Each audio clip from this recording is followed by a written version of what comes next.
if you want to insert dual SIM card on your Samsung Galaxy S25 Ultra, so first of all, locate your SIM ejecting tool. Usually it comes with the box. However, if you lost it or you don't have it for some other reason, you can use a straightened paper clip or basically any object that is thin enough to fit in here in our SIM tray. Here it is.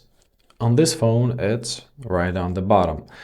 So let's insert our SIM ejecting tool or any other thing, any other object, and gently push it. Now let's take out our SIM tray. Here it is. And now let's load it up with the SIM card. So locate your SIM one, grab the SIM card, and insert it. It's quite obvious where do you have to insert it. You can navigate by the form of our SIM tray, right?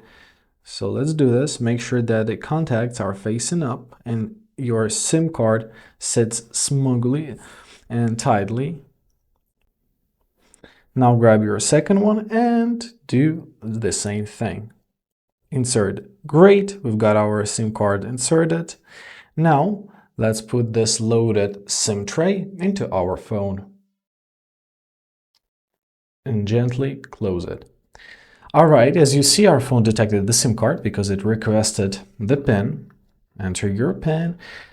And basically, that's it. Let's open up our settings and check whether our phone detects our SIM card. So it detected the first one and it detected the second one. If we're gonna open up SIM Manager, we can see both of them.